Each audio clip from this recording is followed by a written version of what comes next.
77 साल के गांधी जी और उनके बगल में महिलाएं उम्र 17 और 18 साल की थीं। उनसे कुछ करने के लिए कहा गया जिसे वे करना नहीं चाहती थीं पर मना भी नहीं कर सकी। गांधी ने इसे एक सेलिब्रेसी प्रयोग कहा। उनके सहयोगियों ने इसे परेशान करने वाला बताया और उन्होंने उनसे रुकने की भी विनती की। आज अधिकांश लोग इस कहानी के इस भाग को भी नहीं जानते। मैं दावेदार हूं कि भारत में कोई ऐसा व्यक्ति नहीं होगा जिसने महात्मा गांधी कौन है ये न जाना हो। तो जो मैं आपको बताने वाला हूं वो आपको झकझोर देगा, आपको गुस्सा दिलाएगा और हो सकता है कि आप उस आदमी के बारे में अपनी सारी धारणाएं ही पुनर्विचार करने लगें जिन्हें हम महात्मा मानते हैं। मैं आपको बताऊं कि महात्मा गांधी क्या कर रहे थे और तब आप समझेंगे कि ये कितना परेशान करने वाला है। 1946 और 47 के बीच गांधी ने कुछ शुरू किया जिसे उन्होंने सेलिब्रेसी प्रयोग कहा, और ये केवल सैद्धांतिक नहीं था। उन्होंने वास्तव में इनके साथ सोना शुरू कर दिया। केवल एक कमरे में नहीं बल्कि एक ही बिस्तर में बिना कपड़ों के सोना। और हाँ, हम वही गांधी की बात कर रहे हैं जिन्होंने ब्रिटिशों के खिलाफ लाखों लोगों का नेतृत्व किया था, जिन्होंने महिलाओं के अधिकारों की बात की और यहाँ तक कहा था कि महिला पुरुषों से श्रेष्ठ नैतिक शक्ति में हो सकती है। वही व्यक्ति जिसने महिलाओं की शक्ति और समानता की प्रशंसा की, उसी समय युवा महिलाओं को किसी गहरे और बहुत ही परेशान करने वाले काम में शामिल कर रहा था। ऐसा कुछ जिसके बारे में अधिकांश लोगों ने कभी सुना भी नहीं होगा। अगर ये आपके लिए पहले से ही चौंकाने वाला है तो बस इंतजार कीजिए जब आप सुनेंगे कि ये महिलाएं कौन थीं। मनु गांधी थीं। उनकी उम्र मुश्किल से 18 से 20 साल के बीच थी।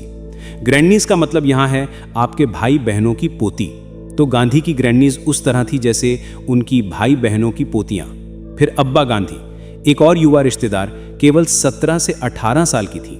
फिर उनके निजी डॉक्टर सुशीला नायर थीं, उम्र के प्रारंभ में। भ्रपावती नारायण, समाजवादी नेता जयप्रकाश नारायण की पत्नी, जो लगभग 40 वर्ष की थी। कंचन शाह, गांधी आश्रम के मैनेजर की पत्नी, जो केवल एक रात के लिए संबद्ध थी। और बीना पटेल, गांधी के पोते के बहनोई की बहन। गांधी के सचिव निर्मल कुमार बोस ने यह सब अपनी डायरी में दर्ज किया। उन्होंने लिखा कि गांधी ने मनु से कहा कि यह एक बोल्ड और मूल प्रयोग है और उनकी शुद्धता की अंतिम परीक्षा है। तो गांधी चाहेंगे कि ये युवा महिलाएं सारे कपड़े उतारकर उनके बगल में सोएं। न केवल एक बार, नहीं 2 बार, बल्कि रात दर रात। और यहां सबसे बुरी बात है, गांधी ने स्वयं एक पत्र में स्वीकार किया कि इनमें से अधिकांश महिलाएं ये करना नहीं चाहती थीं।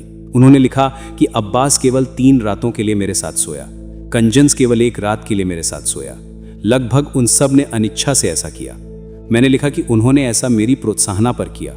यहाँ अनिच्छा का मतलब है कि उन्होंने करना नहीं चाहा पर फिर भी किया।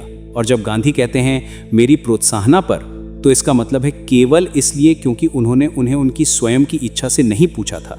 बस एक पल के लिए इस पर सोचिए। गांधी स्वयं मानते हैं कि महिलाएं ये करना नहीं चाहती थीं, पर उन्होंने ऐसा केवल इसलिए किया क्योंकि उसने उन्हें दबाव बनाया। अब बहुत स्पष्ट हो जाए कि इस बात का कोई प्रमाण नहीं है कि गांधी का किसी भी इन महिलाओं के साथ शारीरिक संबंध था, पर बड़ा सवाल यह है कि क्या ये उपयुक्त था, क्या ये सही था?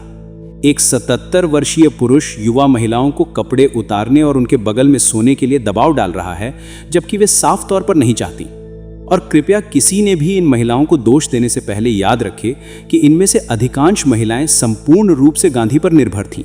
वे आश्रम में रहती थीं, उनके पास आय का कोई अन्य स्रोत नहीं था, लौटने के लिए कोई परिवार नहीं। इनके पास क्या विकल्प थे? अब सवाल यह था कि उन्होंने ऐसा क्यों किया।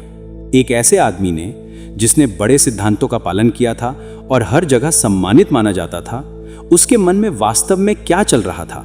चलिए वापस चलते हैं 1906 तक। गांधी 37 वर्ष के थे जब उन्होंने कुछ लिया जिसे ब्रह्मचर्य कहा जाता था।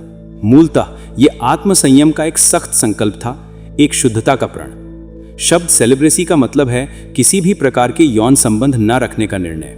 उसी क्षण से उन्होंने तय कर लिया कि वे फिर कभी यौन संबंध नहीं रखेंगे, ना अपनी पत्नी के साथ भी। और ध्यान रहे कि उस समय तक गांधी पहले से ही बड़े परिवार वाले थे। वे कस्तूरबा से 24 वर्षों से विवाहित थे और उनके 4 बच्चे भी थे। तो इतने वर्षों की शादी के बाद अचानक ये ब्रह्मचर्य का संकल्प लेने की वजह क्या थी? गांधी के लिए ब्रह्मचर्य केवल संभोग न करने का मामला नहीं था। वे मानते थे कि इसका मतलब हर एक इच्छा पर नियंत्रण रखना है, विचारों, शब्दों और क्रियाओं पर नियंत्रण रखना। और उन्होंने सोचा कि इससे उन्हें किसी प्रकार की विशेष आध्यात्मिक शक्ति मिलेगी। वास्तव में गांधी ने लिखा कि बिना ब्रह्मचर्य के सत्याग्रही में कोई लालसा या आंतरिक शक्ति नहीं रहेगी जिससे वह निहत्थे बिनिया के सामने डटा रहे। तो इसलिए उनके मन में ब्रह्मचर्य बनाए रखना केवल व्यक्तिगत बात ना होकर भारत का नेतृत्व करने की उनकी क्षमता से जुड़ा हुआ था। और लगभग 34-35 वर्षों तक यह परिपालन बिना बहुत विवाद के चलता रहा। वे दैहिक स्थितियों से दूर रहे, अपनी राजनीति पर ध्यान केंद्रित किया और सतह पर सब कुछ ठीक ठाक दिखा।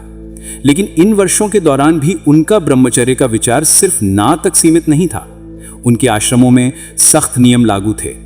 विवाहित जोड़ों को साथ सोने के लिए नहीं कहा गया और सभी को अपनी इच्छाओं को दबाने के लिए ठंडे स्नान करने की सलाह दी गई। अब मैं व्यक्तिगत रूप से मानता हूं कि ब्रह्मचर्य लेना किसी व्यक्ति की उच्चतम प्रतिबद्धताओं में से एक है। इसका अर्थ है चरम अनुशासन और शारीरिक इच्छाओं से परे जीना। इस अर्थ में यह निर्णय सराहनीय था।